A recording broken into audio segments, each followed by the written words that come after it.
Hello everyone, this is NCERT Complete Revision Series of Class 11 Biology। इस video में हम chapter करेंगे respiration in plant. तो ये जो सीरीज़ है ये नीट की सीरीज़ है। तो question number first, name the organism that can prepare their own food by photosynthesis. वो ऑर्गेनिज्म बताने हैं जो अपना खाना खुद बनाते हैं फोटोसिंथेसिस की हेल्प से।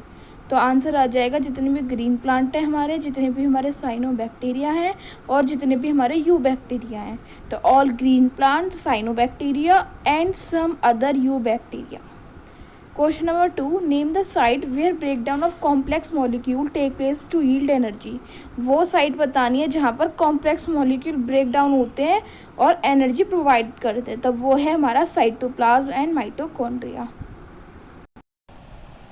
Question number 3, the breakdown of carbon-carbon bond of complex molecule through oxidation within the cell leading to release of considerable amount of energy is। वो प्रोसेस बतानी है जिसमें कि कार्बन कार्बन का जो बॉन्ड होता है वो टूटता है और ऑक्सीडाइज होता है और ऑक्सीडेशन होती है उस रिएक्शन में, और साथ के साथ उसमें एटीपी भी हमें मिलता है। तो वो होता है हमारा रेस्पिरेशन, यानी कि जो हमारा चैप्टर का नेम है रेस्पिरेशन, ये उसकी डेफिनेशन है। रेस्पिरेशन एक ऐसी प्रोसेस है जिसमें कि हमारा कार्बन कार्बन का जो बॉन्ड है वो टूटता है ऑक्सीडाइज होकर और हमें बहुत सारी एनर्जी मिलती है। Question number 4, name the structure organ in plant that is used for gases exchange. वो स्ट्रक्चर बताना है प्लांट का जो कि गैसेस एक्सचेंज में हेल्प करता है। तो वो है stomata and lenticels. Question number 5, right the reaction for complex combustion of glucose molecule. Glucose molecule की कंबशन की जो रिएक्शन है वो हमें क्वेश्चन नंबर 5 में लिखनी है। तो सबसे पहले C6H12O6 यानी कि ग्लूकोज प्लस ऑक्सीजन। जब ग्लूकोज और ऑक्सीजन कंबाइन होते हैं तो ऑक्सीडेशन होती है 6CO2 प्लस में water molecule, 6 water molecule plus में बहुत सारी हमें एनर्जी मिलती है। Question number 6, all living organism retain the enzymatic machinery to partially oxidise glucose without the help of oxygen. The breakdown of glucose to pyruvic acid is called. वो जितने भी organism होते हैं सब एक पाथवे फॉलो करते हैं जिसमें कि पार्शियल ऑक्सीडेशन हो जाता है ग्लूकोज का। तो वो कौन सा पाथवे है और उसमें उस पाथवे में ऑक्सीजन की भी नीड नहीं पड़ती है, जिसमें ग्लूकोज से पायरुविक एसिड बनता है। अब हमें पता है वो प्रोसेस जिसमें ग्लूकोज से पायरुविक एसिड बनता है और पार्शियल ऑक्सीडाइज हो जाता है ग्लूकोज का बिना ऑक्सीजन की हेल्प के, तो उसको हम बोलते हैं ग्लाइकोलाइसिस। ये ग्लाइकोलाइसिस सारे ऑर्गेनिज्म में होती है, चाहे वो एनारोबिक हो या वो एरोबिक हो। ठीक है। Question number 7, name the scientist who gave the scheme of glycolysis. Glycolysis की जो स्कीम दी थी उस साइंटिस्ट का नेम बताना है। तो साइंटिस्ट का नेम है गॉस्टेक एम्बिडन, दूसरा ओटो मेयरहोफ और थर्ड जे पारेनस। तो ये 3 साइंटिस्ट थे जिन्होंने ग्लाइकोलाइसिस की स्कीम दी थी। तो इसको हम EMPV बोलते हैं, यानी कि एम्बिडन, मेयरहोफ और पारेनस। ठीक है। अब question number 8, name the site of a glycolysis in the cell. Glycolysis जो प्रोसेस होती है वो सेल में कहाँ पर होती है? तो वो होती है साइटोप्लाज्म में।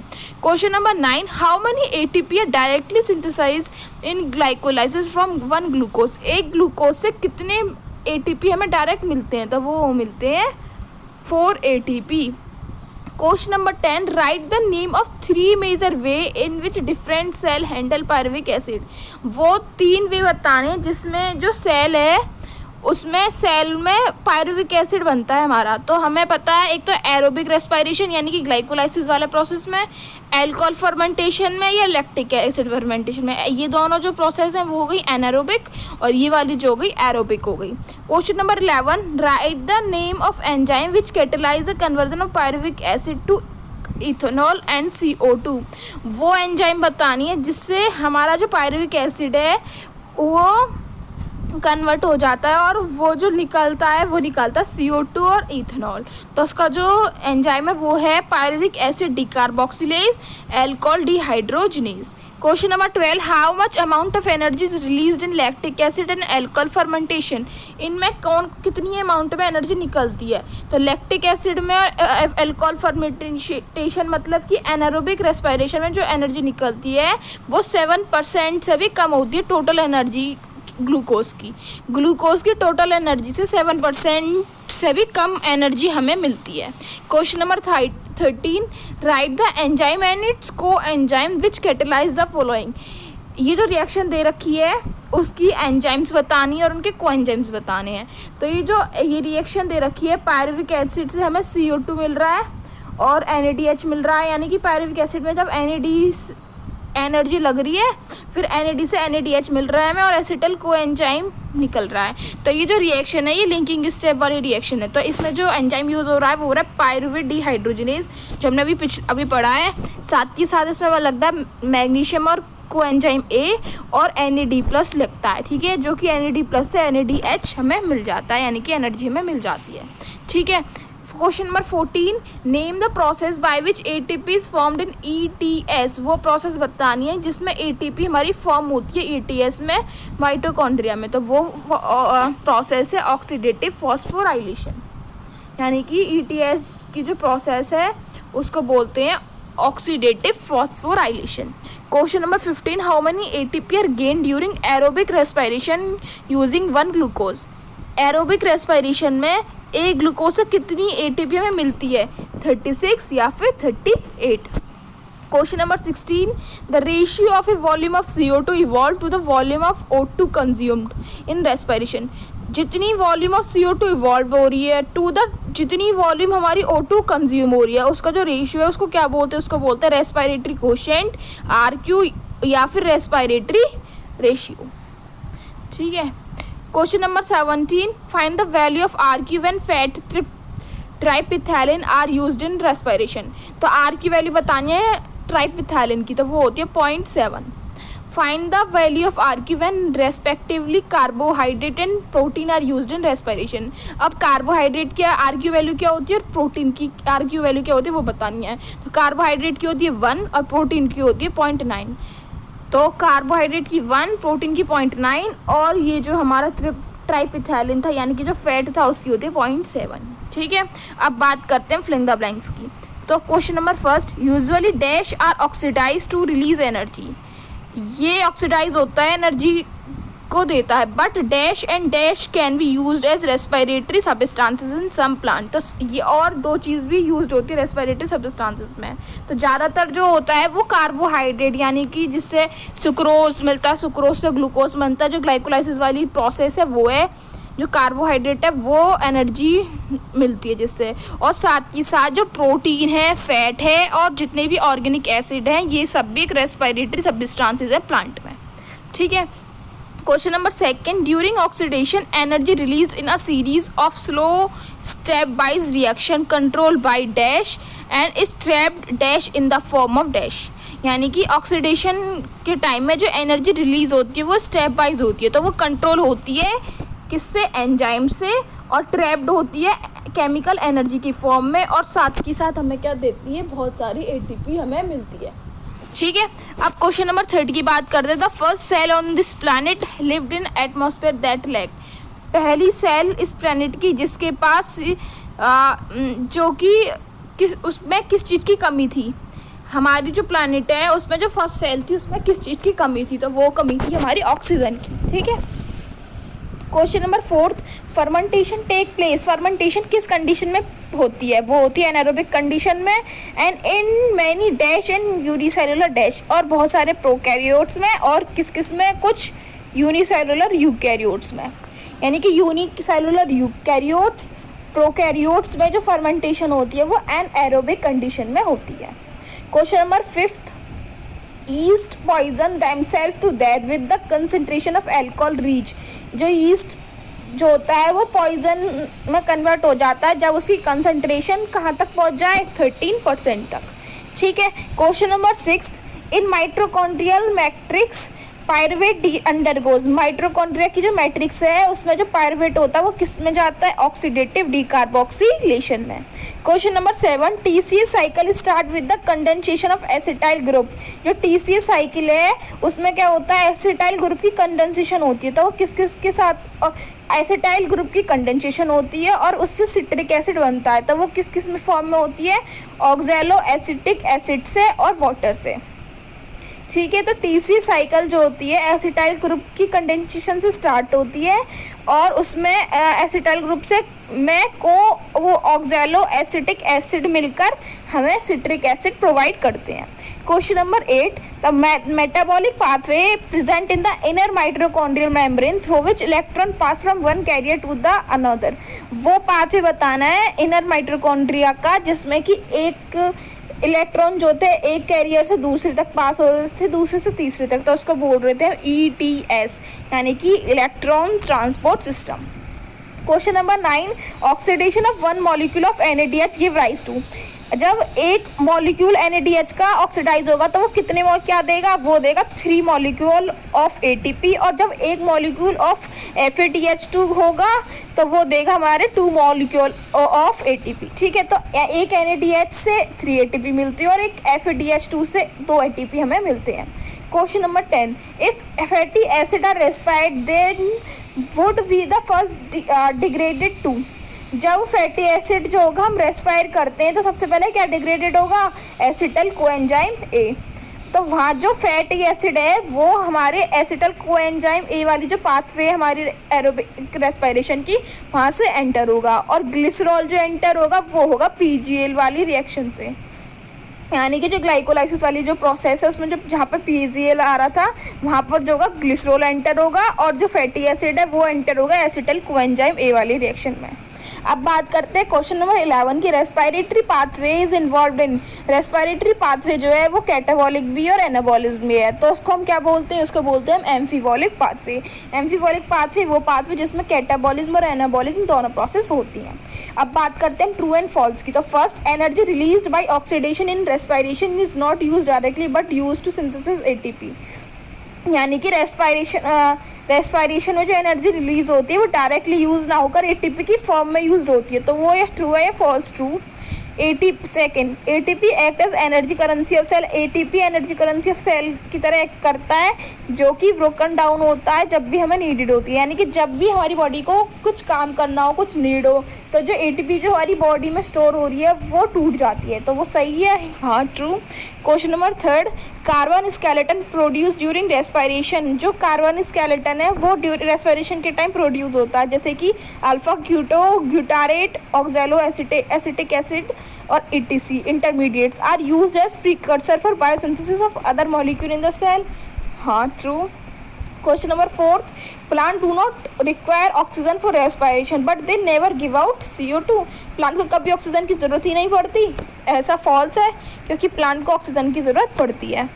5th, Krebs cycle which is also called aerobic respiration require oxygen supply. जो क्रेब्स साइकिल है उसको एरोबिक रेस्पिरेशन में जो होती है उसमें ऑक्सीजन की नीड होती है, नहीं होती है, होती है, ठीक है। In mitochondrial matrix complete oxidation of pyruvic acid take place. जो माइटोकॉन्ड्रियल की जो मैट्रिक्स है वहाँ पर जो पायरुवेट है उसका कंप्लीट ऑक्सीडेशन हो जाता है, यानी कि पार्शियल तो तब था जब ग्लाइकोलाइसिस से आ रहा था, फिर वहाँ पर क्रेब्स वो सिट्रिक एसिड साइकिल मिल गई, लिंकिंग स्टेप मिल गई, फिर बाद में आखिरी में जो माइटोकॉन्ड्रिया की जो मैट्रिक्स है वहाँ पर कंप्लीट ऑक्सीडेशन हो जाता है, in which all hydrogen atom are removed and leaving 3 molecule of ATP। उसमें जितने भी हाइड्रोजन एटम होते हैं वो सब निकल जाते हैं और उस 3 मॉलिक्यूल देते हैं ऑक्सीजन के, तो ये ट्रू है फॉल्स, तो ये ट्रू है।